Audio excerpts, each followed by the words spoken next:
الحمد لله والصلاة والسلام على نبيه وعلى آله وأصحابه المتأدبين بآدابه. أما بعد، فأعوذ بالله من الشيطان الرجيم. بسم الله الرحمن الرحيم. إنما يخشى الله من عباده العلماء. صدق الله مولانا العظيم وصدق رسوله النبي الأمين الكريم. إن الله وملائكته يصلون على النبي يا أيها الذين آمنوا صلوا عليه وسلموا تسليما. اللهم صل على سيدنا مولانا محمد الفاتح الجود والكرم مولى العلم والحلم والحكم وآله وبارك وسلم. صلاة والسلام عليك يا سيدي يا رسول الله. مولاي صل وسلم دائما أبدا على حبيبك خير الخلق كلهم. رب اشرح لي صدري ويسر لي أمري واحلل عقدة من لساني يفقهوا قولي. حسبنا الله ونعم الوكيل، نعم المولى ونعم النصير.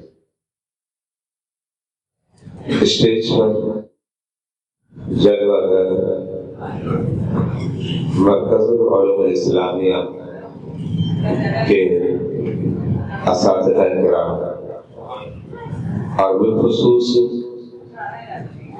مرکز العلوم کے شعبہ حفظ و ناظرہ کے ناظم اعلیٰ قاری محمد خرم صاحب اور بالخصوص آپ کے علاقے کی جانی پہچانی مشہور معروف شخصیت حضرت علامہ مولانا اسحاق خلیلی صاحب دعوت برکاتہ عالیہ، حضرت علامہ مولانا عدنان نقشبندی دعوت برکاتہ عالیہ، معزز و محتشم سامعین کرام و حضرات گرامی، سب کو میری جانب سے معطر سلام۔ جیسا کہ آپ حضرات کے علم میں ہے کہ آج کی اس بابرکت محفل کا عنوان حفظ القرآن کی تکمیل ہے۔ ظاہر بات ہے ایک باپ اور ایک ماں کے لیے اس سے بڑی خوشی کیا ہوگی کہ اس کا بیٹا حافظ قرآن بن گیا۔ مسلمان کا اس پر ایمان ہے، بحیثیت مسلمان کے روح زمین پر قرآن کے برابر کوئی کتاب بھی نہیں ہے۔ یہ سماوی کتاب ہے اور دیگر سماوی کتابوں پر افضل برتر ہے۔ اس کلام کی مثل اور اس کتاب کی مثل رب نے نہ کوئی کلام رکھا ہے نہ کوئی کتاب بنائی ہے۔ سب سے افضل کلام قرآن ہے، سب سے افضل کتاب قرآن ہے۔ اس کا مطلب یہ ہے کہ جو اس کا قاری ہے اور جو اس کا حافظ ہے، ظاہر بات ہے جب کتاب سب سے افضل ہے تو جو اس کا قاری اور حافظ ہوگا وہ بھی دیگر سے افضل و برتر ہوگا۔ یہ انداز میں اپنا نہیں پیش کر رہا بلکہ یہ انداز خود حدیث مبارکہ میں موجود ہے۔ بخاری کی روایت ہے، اللہ کے حبیب علیہ الصلوۃ والسلام نے ارشاد فرمایا، خیرکم من تعلم القرآن وعلمہ۔ اس حدیث پر غور کریں تو غور کرنے کے بعد واضح ہوتا ہے کہ جیسے قرآن سب سے افضل کتاب ہے تو اس کا پڑھنے والا بھی غیر پڑھنے والے سے افضل ہے، اور اس کا پڑھانے والا غیر پڑھانے والے سے افضل ہے۔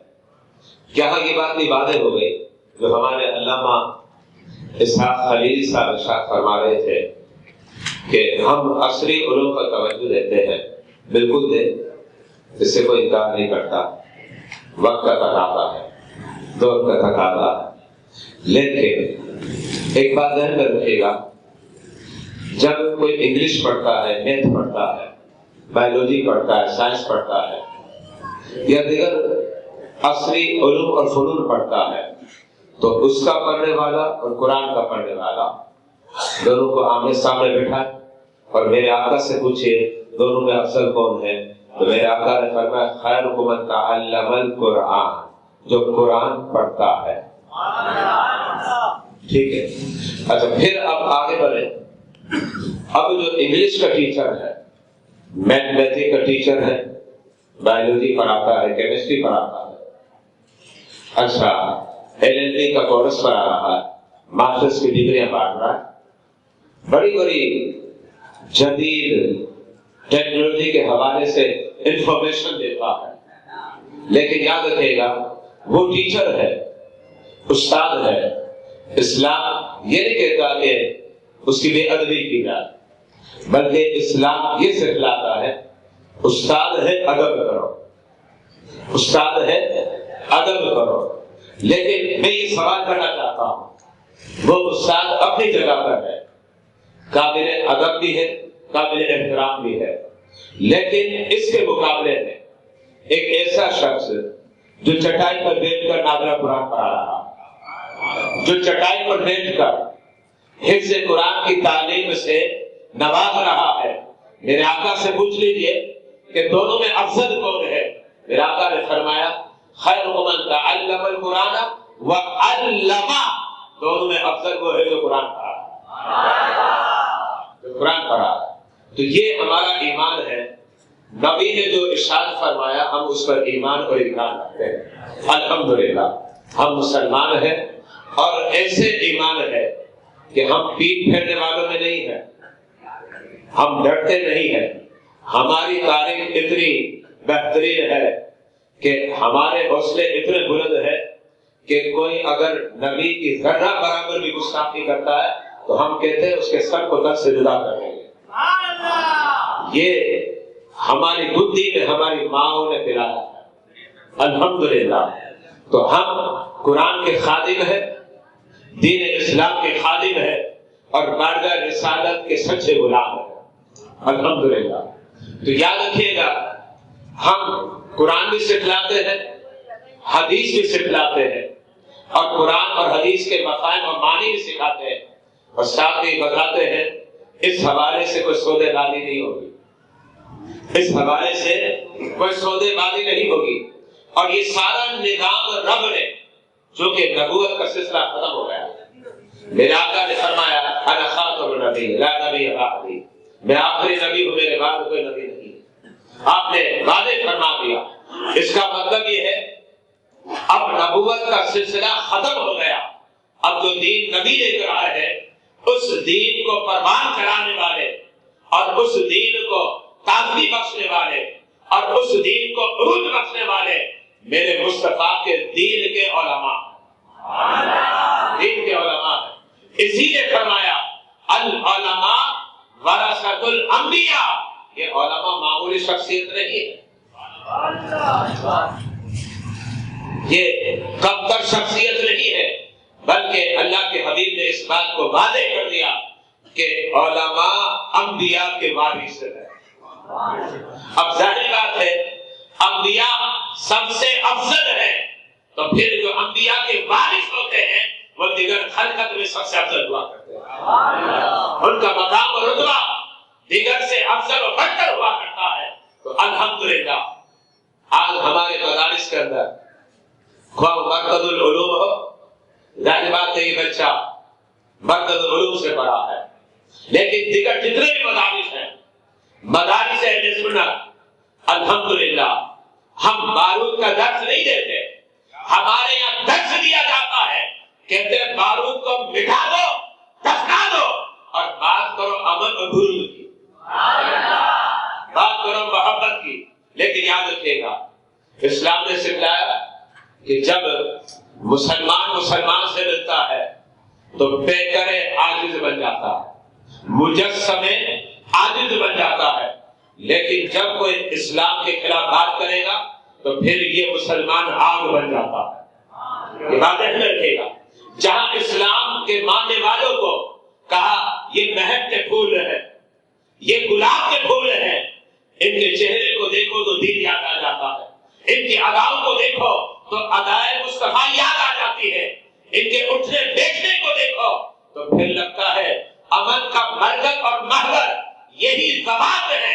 لیکن یاد رکھیے گا، جب اسلام کے بعد اسلام کے خلاف بات ہوتی ہے، نبی کے خلاف بات ہوتی ہے، قرآن کے خلاف بات ہوتی ہے، تو پھر اسلام یہ نہیں کہتا کہ اب تو یہ کہے کہ ایک تھپڑ مار چکا تو دوسری بھی مار دے، بلکہ اب اسلام یہ کہتا ہے اگر تو پتھر آزمائے گا تو پھر ہم اینٹ ماریں گے، ہم جو ہے تم پر پہاڑوں کو اٹھا کر پھینک دیں گے۔ یہ یاد رکھے گا۔ تو عمل اسلام سکھلاتا ہے، لیکن جب اسلام کے خلاف سازش ہوتی ہے، نبی کے خلاف سازش ہوتی ہے، تو پھر یہ بھی سکھلایا جاتا ہے کہ اب چوڑیاں پہن کر مت بیٹھ جاؤ۔ جب بات جذبہ جہاد کی آ جاتی ہے اور اعلائے کلمۃ الحق کی بات آ جاتی ہے تو یاد رکھنا، جب ہم مٹنا جانتے ہیں تو پھر مٹانا بھی جانتے ہیں۔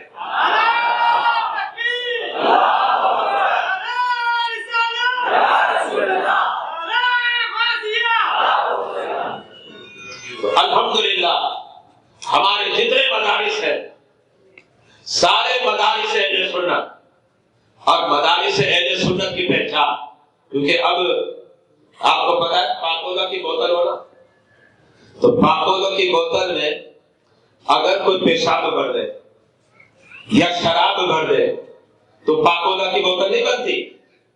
پاکولا کی بوتل الگ ہے، شراب الگ ہے، پاکولا کی بوتل الگ ہے اور پیشاب الگ ہے۔ تو اب ہر ایک اپنا اپنا لیبل لگا رہا ہے، کہتے ہیں ہم ایسے ہیں، ہم ویسے ہیں، اور قرآن اور حدیث میں لفظ تلاش کرتے رہتے ہیں۔ لفظ تلاش کرنے کے بعد کہتے دیکھو ہمارا نام یہ ہے، یہ نام قرآن میں آیا، ہمارا نام یہ ہے، یہ نام قرآن میں آیا۔ لیکن یاد رکھیے گا، مدارس اہل سنت کی اگر آپ کو شناخت چاہیے، مدارس اہل سنت کی اگر آپ کو پہچان چاہیے، تو ان مدارس سے میلاد منایا جا رہا ہوگا۔ ان مدارس میں جب ربیع الثانی کا ماہ مقدس آتا ہے تو میرے غوث اعظم کی 11ویں منائی جا رہی ہے۔ جب رجب المرجب آتا ہے تو خواجہ کی 6 منائی جاتی ہے، اور جب محرم الحرام آتا ہے تو امام حسین کے ذکر خیر ہوا۔ الحمدللہ۔ تو ہمارے مدارس کی پہچان یہ ہے، کوئی یہ کہے کہ ہم بھی اہل سنت ہے، یہ بھی اہل سنت ہے، نہیں، اہل سنت جو سچے ہیں وہ اعلیٰ حضرت قادر بریلوی کے غلام نظر آئیں گے۔ اہل سنت جو سچے ہیں وہ پیر مہر علی شاہ صاحب کے غلام نظر آئیں گے۔ جو اہل سنت سچے ہیں وہ داتا گنبخش علی حضیری کے غلام نظر آئیں گے، اور جو اہل سنت سچے ہیں تو بابا فرید گنج شکر کے غلام نظر آئیں گے، اور جو اہل سنت سچے ہیں تو امام ربانی مجدد عرف ثانی کے غلام نظر آئیں گے۔ الحمدللہ۔ تو پہلے تو یہ پہچان کریں کہ آپ اپنے علاقے کے مدارس کو پہچانیں کہ کون سے سچے اہل سنت ہیں اور کون سے کھوٹے سکے ہیں۔ اور کھوٹے سکوں کو بھی کوئی ویلیو تو ہوتی ہے، لیکن یہ تو ایسے کھوٹے سکے ہیں کہ جن کے اندر کچھ بھی دخل نہیں ہے، بس ان کے اندر شرارت بھری ہوئی ہے۔ اگر ان کے مدارس میں جائے تو پھر شرارت نظر آتی ہے، اور ہمارے مدارس میں جائے تو پھر خیر ہی خیر نظر آتا ہے۔ اب مدارس اہل سنت تو ماشاءاللہ بڑی کثرت ہے، آپ کے اس علاقے میں بھی بڑی کثرت ہے اور علاقوں میں بھی ہے، لیکن الحمدللہ مرکز العلوم کو یہ شرف حاصل ہے کہ اس درسگاہ سے اللہ کے فضل سے بغیر کسی تعطل کے، غیر کی بات نہیں کر رہا، ہر سال الحمدللہ کبھی 16، کبھی 17، کبھی 18 اور کبھی 20 حافظ قرآن بنتے ہیں۔ اور ہر چیز کی پہچان ہوتی ہے اس کی پروڈکشن سے۔ کوئی کہتا ہے نا میں نے ناگرہ کا مدرسہ لیا، آپ تھوڑے سمجھتے ہیں تھوڑا بیکاری انداز بھی ہے، میرا کاروباری انداز بھی ہے، آپ میں سے جو کپڑے کا کاروبار کرتے ہو جانتے ہو گے مشین جب چلتی ہے تو مشین میں دانے ڈالے جاتے ہیں جس کو تانا بانا کہتے ہیں، بھی ڈالا جاتا ہے۔ اب دانا ڈالے جس کی پروڈکشن تیار ہوتی ہے، کیا بنتی ہے؟ جو آپ کے جسم پر کپڑا ہے، آپ کے جسم پر وہ کپڑا نکلتا ہے۔ تو یاد رکھیے گا مدارس جو چل رہے ہیں ان کی بھی پروڈکشن ہے۔ جو نادرا کا مدرسہ ہے ہر سال پوچھے کتنے نادرا سے فارغ ہو رہے ہیں۔ جو حفظ قرآن کا مدرسہ ہے تو ہر سال کتنے حافظ قرآن بن رہے ہیں۔ جو درس نظامی کا مدرسہ ہے تو پھر یہ بھی معلوم کیا جائے کہ ہر سال کتنے عالم بن کے نکل رہے ہیں۔ تو الحمدللہ الحمدللہ مرکز العلوم کو یہ شرف حاصل ہے، یہ شرف حاصل ہے کہ سال میں ایک تو حافظ نہیں بنتے بلکہ ہر سال کسی سال 16 بنتے ہیں تو کسی سال بھی حافظ قرآن بنتے ہیں۔ تو اس سال الحمدللہ آپ ہی کی جماعت کا بچہ سنگار جماعت ہے، کچھی جماعت، سنگار جماعت، میرا تعلق بھی میمن برادری سے ٹھیک ہے نا۔ تو سنگار جماعت ہماری زبان اور آپ کی زبان کافی ملتی ہے بات چیت کرنے میں، بلکہ ایک دوسرے کی باتوں کو سمجھ جاتے ہیں۔ تو سنگار جو جماعت ہے یہ اس جماعت کو شرف ملا ہے کہ اگرچہ پہلے بھی حافظ ہو گے تو شرف تو ملتا جاتا ہے نا، شرف ملتا جاتا ہے۔ اب دیکھیں نا شب قدر آئی تو شب قدر کو ہم نے پایا، شرف مل گیا۔ اگلے سال جب شب قدر آئے پھر شرف مل گیا، پھر شرف مل گیا۔ تو اسی طریقے سے جب آپ کی جماعت میں ایک حافظ بنا اس جماعت کو سعادت نصیب ہو گئی کہ بھائی ہماری جماعت میں حافظ قرآن بن گیا، اور الحم سے لے کر ناس تک مکمل قرآن کا وہ حافظ بن گیا۔ اور کیسا حافظ بنا؟ میرے امام اہل سنت فتاوی رضویہ میں روایت لکھتے ہیں قبر کی مٹی جو نا کھا جاتی ہے، کسی مردے کو آپ قبر میں ڈالیں تو فقہائے کرام نے بڑی تحقیقیں کی، کہتے ہیں انسان کا جسم کب سڑتا ہے گلتا ہے؟ تو فقہا کہتے ہیں موسم کا اعتبار ہوتا ہے، گرم علاقوں میں جلدی سڑ گل جاتا ہے، ٹھنڈے علاقوں میں کافی دیر سے سڑتا اور گلتا ہے، لیکن عام طور پر یہ کہہ دیا جاتا ہے کہ تقریباً 3-4 دن لگتے ہیں، اس کے بعد انسان کا جسم جو ہے سڑ جاتا ہے، گل جاتا ہے۔ اور پھر ایک وقت ایسا آتا ہے کہ اگر اللہ نہ کرے قبر کو کھولا جائے تو پھر ہڈیاں ہی نظر آتی ہیں، یہ سب ختم ہو جاتا ہے۔ اور اگر ہمارے کوئی میت بیرون ملک ہوتی ہے تو ہم سرد کھانے میں رکھتے ہیں، یا کوئی آنے والا ہوتا ہے سرد کھانے میں رکھتے ہیں، اس لیے رکھتے ہیں تاکہ میت قائم رہے۔ اگر سرد کھانے میں نہ رکھا جائے تو پھر کیا بدبو شروع ہوگی، اس کے بعد گوشت خراب ہوتا جائے گا، خراب ہوتے ہوتے ایک وقت ایسا آتا ہے کہ بالکل گوشت ختم ہو جاتا ہے۔ اسی طریقے سے قبر کے اندر یہ جو مٹی ہوتی ہے یہ ہمارے جسم کو کھا جاتی ہے، لیکن میرے امام اہل سنت ارشاد فرماتے ہیں اور اس روایت کو درج فرماتے ہیں جس کے سینے میں قرآن الحم سے لے کر والناس تک محفوظ ہو جاتا ہے، 1 سال کے بعد، 10 سال کے بعد، 50 سال کے بعد اگر اس کی قبر کشائی کسی وجہ سے اگر ہو جائے تو دیکھنا اس کے جسم کو مٹی نہیں کھائے گی، اس کے جسم کو مٹی نہیں کھائے گی۔ تو سنگار جماعت کو، یہ جو جماعت ہے سنگار، انہیں شرف ملا، اس سے پہلے بھی آپ ہوں گے، لیکن بہرحال میں یہ کہوں گا جب آپ کی جماعت میں حافظ بنتا جائے گا آپ کہیں گے ہمیں یہ شرف ملتا جا رہا، یہ سعادتیں مل رہی۔ تو آج ہمارا یہ بچہ حافظ قرآن بن گیا، باپ کو بڑی خوشی ہوگی۔ اور یہ تو آپ باپ سے پوچھے، باپ والی بات باپ سے پوچھے، اس لیے کہ میں بھی باپ ہوں، آپ میں بھی کثیر لوگ باپ ہیں، لیکن میرے دل میں بھی ہوتا ہے کاش میرا بیٹا بھی حافظ قرآن بن جائے، اس لیے کہ مجھے یہ شرف ملے گا کہ میرا بیٹا حافظ قرآن بن گیا، اس کے سینے کے اندر قرآن محفوظ ہو گیا۔ یہ وہ کلام ہے کہ جس کلام کے متعلق خود قرآن کہتا ہے ذالک الکتاب لا ریب فیہ، اس کتاب میں نہ کوئی شک ہے نہ کوئی شبہ ہے، ہر شک اور شبہ سے بالا تر یہ قرآن ہے۔ ہر کتاب میں کچھ نہ کچھ خامی نکل آتی ہے، لیکن قرآن یہ وہ ایسا بنایا ہے کہ جیسے نبی پر نازل ہوا آج تک اسی شکل میں قائم ہے۔ قرآن نے کہا نا اِنَّا نَحْنُ نَزَّلْنَا الذِّكْرَ وَإِنَّا لَهُ لَحَافِظُونَ، کہ ہم نے قرآن کو نازل کیا ہے، اور جب ہم نے قرآن قلب مصطفیٰ پر نازل کر دیا تو اب نتیجہ کیا نکلے گا؟ نتیجہ نکلے گا 1400 برس کیا 1000 برس کے بعد بھی تم قرآن کو دیکھو گے تو جو قلب مصطفیٰ پر نازل ہوا آج تک اسی انداز میں حق با حق، اعراب با اعراب، کلمہ با کلمہ، جملہ با جملہ اسی انداز میں تمہیں قرآن ملے گا۔ یہ اس کتاب کی شان ہے، اور الحمدللہ اس کتاب کو سے یاد کر لیا۔ قربان جائیے، تیرے مقدر بڑے سوڑے ہیں، ہم نے شاید اہمیت نہیں دی، میں تو بڑی اہمیت دیتا ہوں کہ تیرا سینہ جو ہے نا اس میں اندھیرا نہیں ہے، اس میں ظلمتیں نہیں ہے، تیرا سینہ جو ہے نور قرآن سے منور ہو چکا ہے، نور قرآن سے منور ہو چکا ہے۔ اب تیرے سینے سے اندھیرے چھٹ گئے اور قرآن کے نور سے تیرا سینہ جو ہے چراغ کی طرح روشن ہو چکا ہے۔ الحمدللہ۔ اور میرے آقا نے کیا فرمایا؟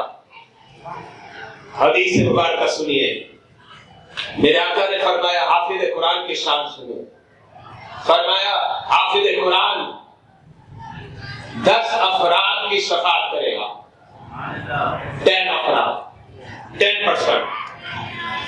اچھا، اب یہ جو 10 افراد کی شفاعت کرے گا، نبی نے اسے بھی واضح کیا۔ 10 افراد کون سے ہوں گے؟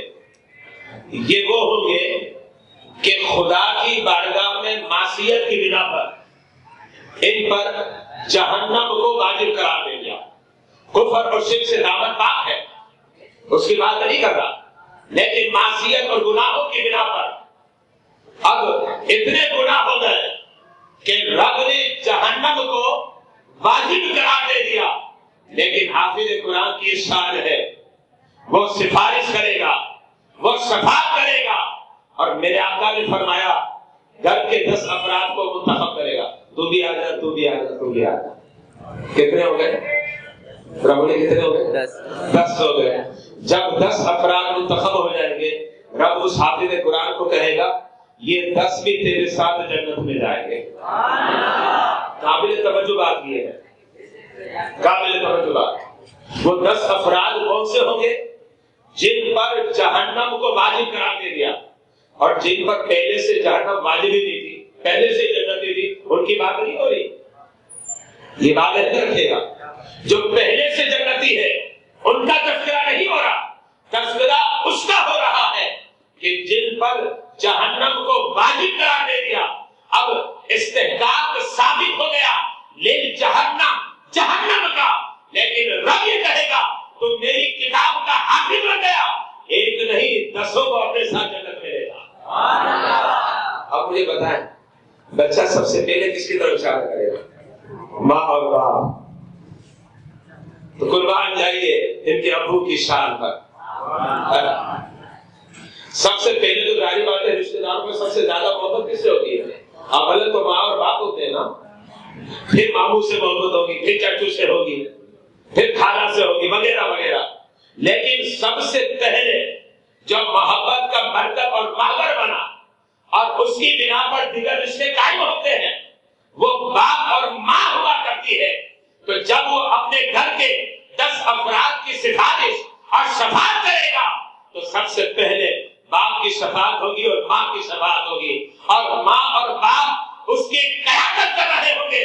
دیگر جو 8 افراد ہوں گے سب سے پہلے امامت کرے گا حافظ قرآن، اس کے پیچھے اول پہلی صف میں 2 مقتدی جو باپ اور ماں ہوں گے، اور پھر اس کے پیچھے مزید 8 ہوں گے، کہیں گے چلو جنت میں جا رہے ہیں، چلو جنت میں جا رہے ہیں۔ تو اب دیکھیں کتنے خوش نصیب ہیں آپ بھی اپنے بچوں کو حافظ قرآن بنائیں تاکہ فخر سے آپ کیسے گئے۔ اور آپ کو ایک اور حدیث سناتا، سنیے۔ آج ان کے والد صاحب جو ہے بڑی محفل سجائی انہوں نے، ماشاءاللہ لوگ جمع ہیں، یہ اپنی محبت کا اظہار کر رہے ہیں۔ ان کا بیٹا حافظ بنا ہے نا، اپنی محبت کا اظہار کر رہے ہیں کہ بس میرا دل خوش ہو گیا ہے، سب کو جمع بھی کر رہے دیکھیں نا، مال بھی خرچ کر رہے ہیں، پیسہ ہی خرچ کر رہے ہیں، آپ کو تو کھلا رہے ہیں، آپ بھائی کھاؤ، کھانا کھا لینا، ہاتھ کو بک کرنا ہے، ہاتھ پہنانا، فلاں فلاں دیگر اخراجات ہے، یہ سب خوشی میں کر رہے ہیں۔ یہ ساری چیزیں جو ہے ان کے والد ماجد خوشی میں کر رہے ہیں، کیوں؟ بیٹا حافظ بنا ہے۔ یہ محفل تو یہاں انہوں نے سجائی ہے، لیکن قیامت کے دن میرا رب محفل سجائے گا، اور وہ محفل کیسے ہوگی پتہ ہے؟ میرے آقا کا فرمان سنیے، میرے آقا علیہ السلام نے فرمایا میدان محشر لگا ہوگا۔ اب میدان محشر میں اتنے افراد تو نہیں ہوں گے نا، آج تو چلے کچھ افراد ہیں، کتنے ہوں گے؟ 100 150 کتنے ہوں گے؟ 12 جتنے بھی ہے، میدان محشر میں کروڑوں افراد ہوں گے، اور اب بزم کون لگائے گا؟ میرا رب لگائے گا۔ آج بزم رب کی عطا سے، رب کی کرم سے ان کے والد لگا رہے ہیں، اور ان کے والد اپنی خوشی کا اظہار کر رہے ہیں، اور رب ذوالجلال جو ہے قیامت کے دن بزم لگائے گا، اور اس بزم میں اس بات کا اظہار ہوگا کہ میں حافظ قرآن سے کتنی محبت کرتا ہوں۔ رب اظہار فرمائے گا، اور رب کے اظہار کا انداز کیا ہوگا پتہ آپ کو؟ میرے آقا علیہ السلام نے فرمایا والدین کو بلایا جائے گا، آؤ تمہارا بیٹا حافظ بنا ہے، آ جاؤ آگے آ جاؤ آگے، لیکن آدمی باپ آگے بیٹھے ہوئے ہونا بھی چاہیے، قابل احترام ہے، تو کہا جائے گا آگے آ جاؤ، والدین جو ہے آگے آئیں گے، رب فرشتوں کو کہے گا تاج جو ہے سونے کا تاج، بڑا قیمتی تاج، اور اس کی مالیت جو ہے دنیا کی کوئی رقم ادا نہیں کر سکتی، یہ کروڑ 2 کروڑ 4 کروڑ 5 کروڑ 10 کروڑ 20 کروڑ کی کیا حیثیت ہے؟ کوئی حیثیت نہیں۔ بات یہ ہے حافظ قرآن پر گیا، حافظ قرآن پر گیا، میدان محشر میں بزم لگے گی، اور اس کی مہمان نوازی رب کرے گا، ہوسٹ جو ہے وہ رب ہوگا، اور سونے کا تاج ہوگا، اور اس تاج کی چمک دمک کتنی ہوگی؟ قربان جائیے، میرے آقا نے اسے بھی وعدے کر دیا، میرے آقا علیہ السلام فرماتے ہیں وہ چمک دمک اتنی شاندار ہوگی کہ سورج بھی دیکھ کر شرما جائے گا، سورج دیکھ کر شرما جائے گا، اتنی چمک و دمک ہوگی۔ رب فرشتے کو حکم دے گا، اے میرے فرشتوں، بچہ حافظ بنا باپ کے سر پر رکھ دے، وہ تاج باپ کے سر پر رکھا جائے گا، اور یہ کروڑوں اربوں کا مجمع ہوگا، ہر نگاہ تک رہی ہوگی حسرت سے کہ کاش ہمارا بیٹا بھی حافظ قرآن بنتا تو آج ہماری بھی عزت افزائی ہوگی، اس لیے کہ اس کا بیٹا حافظ قرآن بن گیا ہے تو آج میدان محشر میں اس کی عزت افزائی ہو رہی ہے۔ حفظ قرآن ہی ہماری اختتامی منزل نہیں ہے، اس لیے کہ پہلے قرآن کو پڑھنا ہے، قرآن کو یاد کرنا ہے، اس کے بعد کیا ہوتا ہے؟ قرآن کے معانی اور مفاہیم کو سمجھنا ہے، اور قرآن کے معانی اور مفاہیم کو سمجھنے کے لیے جو سلیبس بنایا صدیوں سے بنا ہوا ہے، آج کا نہیں بنا ہوا، یہ 10-20 سال پرانا نہیں ہے، بلکہ یہ تو سینکڑوں سال پہلے بنایا گیا کہ بھائی قرآن کے معنی سمجھ رہے ہیں، قرآن کے مفاہیم سمجھ رہے ہیں، حدیث کے معنی سمجھ رہے ہیں، حدیث کے مفاہیم سمجھ رہے ہیں، وہ سلیبس ترتیب دیا گیا اور کہا اسے پڑھو گے تو قرآن سمجھ میں آ جائے گا، اسے پڑھو گے تو پھر تمہیں پتا چلے گا رب کیا کہہ رہا ہے، اسے پڑھو گے تو پھر تمہیں پتا چلے گا کہ محمد مصطفیٰ علیہ السلام کیا فرما رہے ہیں۔ اس سلیبس کا نام رکھ دیا، اس کا نام ہے درس نظامی۔ کیا ہے؟ درس نظامی، ایک نصاب ہے، سلیبس ہے، اور اس کا اصل مقصد یہی کہ قرآن کو سمجھ لیں، حدیث کو سمجھ لیں۔ اب میں ان سے ریکویسٹ کروں گا، ان کے والد ماجد سے، انہوں نے اپنے بیٹے کو حافظ قرآن کا بنا لیا، سبحان اللہ، تیری قسمت پر رشک آ رہا،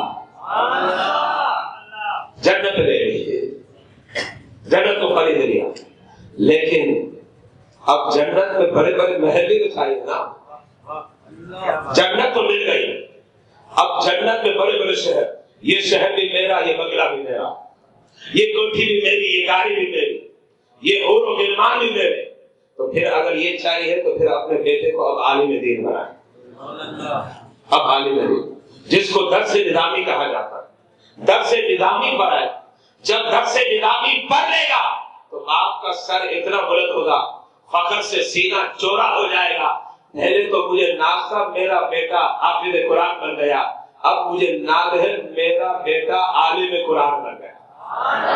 الحمدللہ یہ ناز ہوگا۔ تو آپ لوگ بھی اپنے بچوں کو بڑھائیں۔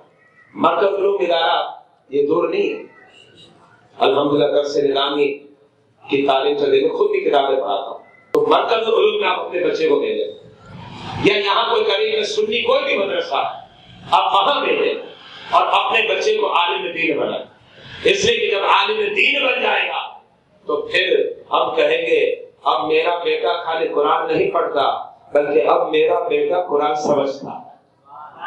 الحمدللہ تو میری یہ التجا ہے کہ یہ اپنے بیٹے کو عالم دین بنائیں۔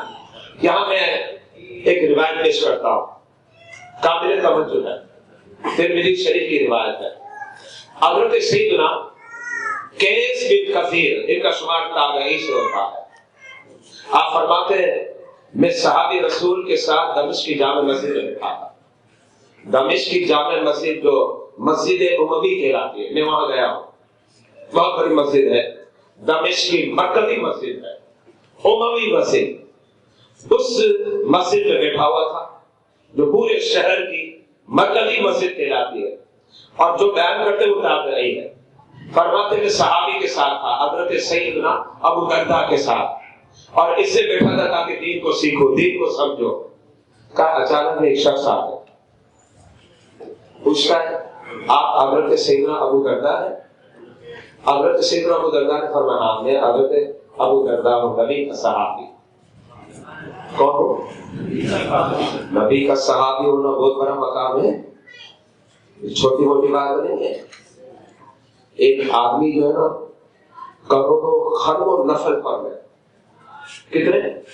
کروڑوں خربوں نفل، اللہ اسے 10,000 سال کی عمر دے گئے، اور 10,000 سال وہ روزے رکھتا ہے، 10,000 سال راتیں پوری عبادت میں ہوگا، روزانہ ایک قرآن ختم کرے، لیکن یاد رکھیے گا ساری عبادت کے باوجود وہ مقام صحابیت پر نہیں پہنچ سکتا۔ صحابی کا مقام بہت بلند ہے، کیا پتا آپ کو؟ صحابی وہ ہے جس نے حالت ایمان میں میرے محبوب کا جمال دیکھا۔ مرکب و محور میرے محبوب کی ذات ہے۔ اب دیکھیں ایک طرف تہجد بھی پڑھتا ہے، چار بھی پڑھتا ہے، اشراق بھی پڑھتا ہے، نماز بھی پڑھتا ہے، قرآن کا حافظ بن گیا، عالم بن گیا، مفتی بن گیا، شیخ الحدیث بن گیا، مفسر بن گیا، امام المعقول بن گیا، سب کچھ بن گیا، 1000-2000 سال عمر والی، اور روزانہ روزے بھی رکھتا رہا، اور رات میں عبادتیں بھی کرتا رہا، روزانہ قرآن بھی ختم کرتا رہا۔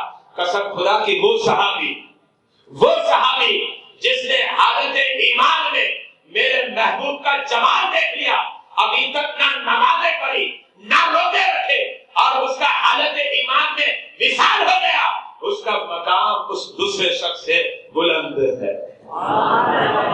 یہ بات ہے رکھیے گا۔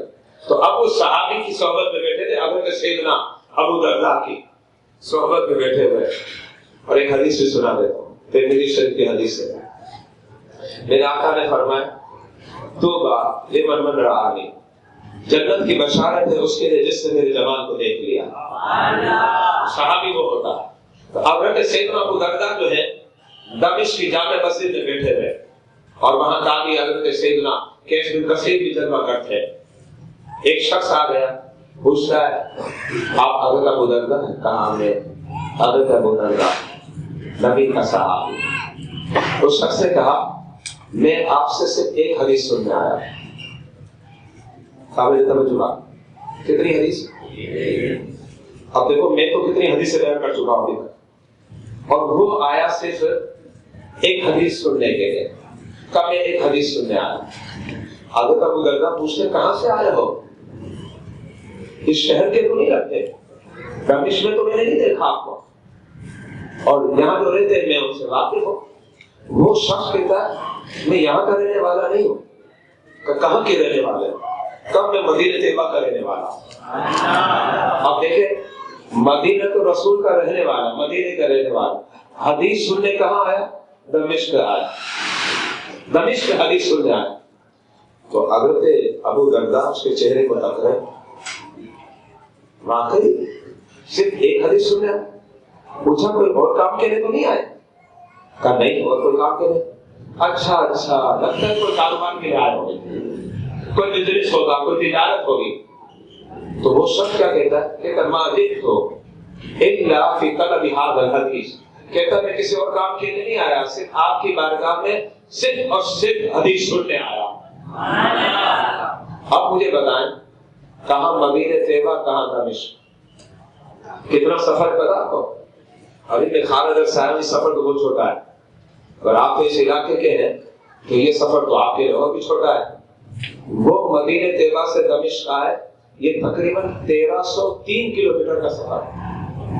کتنا؟ 1303 کلومیٹر کا مطلب ہے کراچی سے لاہور سے بھی ہم آگے نکل گئے، لاہور سے بھی ہم آگے نکل گئے، اتنا لمبا سفر۔ اور آج کا تو سفر بڑا آسان ہے، جان میں جائے، جان لیتا کتنا ہے، اس کو جب فلائی ہوتا ہے، ڈیلیڈ ہوتا ہے تو تقریباً 1.5 گھنٹہ لگتا ہے، اتنا سفر ہے۔ لیکن اس زمانے میں یہ سفر کتنا تھا؟ بخاری کی حدیث گواہ ہے، مسیرۃ الشہر، 1 مہینے کا سفر تھا۔ کتنا تھا؟ اب یہ سفر تو ون سائڈ ہے نا، تو 1 مہینے میں آیا تو جائے گا بھی تو صحیح نا، تو جانے میں کتنا لگے گا؟ کتنے ہو گئے؟ 2 مہینے ہو گئے۔ آیا کس کے لیے؟ ایک حدیث کے لیے۔ اور آپ ماشاءاللہ کتنی حدیثیں سن رہے ہیں؟ ایک حدیثیں سن، ماشاءاللہ، رب کا بڑا کرم، رب کا بڑا فضل ہے۔ تو صرف ایک حدیث سننے کے لیے، ایک حدیث کو سمجھنے کے لیے اتنا لمبا چوڑا سفر کیا، تو کیا ہم اپنے بچوں کو درس نظامی پڑھانے کے لیے قربانی نہیں دے سکتے؟ دینی چاہیے نا قربانیاں۔ یہ تو ایک روایت، دوسری روایت میں پیش کر دیتا، سنیے۔ بخاری کی روایت ہے، صفحہ نمبر 17 پر، بخاری جلد اول میں، راوی حضرت سیدنا جابر بن عبداللہ ہے۔ میں حدیث سنا رہا ہوں تاکہ آپ کے ذہنوں میں فٹ ہو جائے نا، کاش کہ میری بات آپ کے دلوں میں اتر جائے۔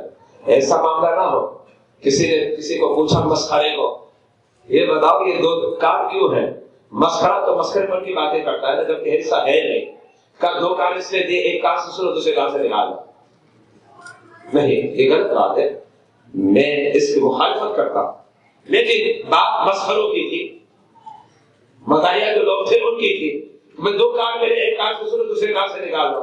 اور میں کہتا ہوں رب نے آپ کو 2 کان اس لیے دیے تاکہ میرا بیان اور دیگر جتنے بھی لوگ ہیں جو دین کی خدمت کرتے ہیں اور آپ کو سکھلاتے سمجھاتے ہیں درس قرآن، درس حدیث کی صورت میں، آپ دونوں کانوں سے سن کر دل میں بسا لیں، دل میں جو ہے اسے بسا لیں۔ اب دوسری حدیث سنیے، حضرت سیدنا جابر بن عبداللہ، وہ بھی مدینے کے رہنے والے ہیں۔ کہاں پہنچے پتا آپ کو؟ وہ پہنچ گئے دمشق میں، حضرت عبداللہ بن انیس کے پاس، یہ دوسرے صحابی ہیں، اور وہ بھی کس کے لیے آیا تھا؟ صرف ایک حدیث کے لیے۔ اور روایت میں آتا ہے باقاعدہ انہوں نے اونٹنی خریدی اور 1 مہینے کا سفر کیا، وہاں پہنچے، حدیث کو سیکھا، پھر 1 مہینے کا سفر کیا، واپسی پہنچے۔ کتنے مہینے کے سفر ہو گئے؟ 2 مہینے۔ اب دیکھیں آج کس کے لیے؟ صرف ایک حدیث۔ اب مجھے بتائیں ہمارے اسلاف کا کردار کے ساتھ، ہمارے اکابر کا کردار کے ساتھ اگر آج یہ جذبہ ہمارے اندر ہوتا تو پھر جو ہے نا ہم کسی ٹھیے پر نہیں ہوتے، بلکہ بڑی مسجد میں خطیب اور امام بنے ہوئے ہوتے۔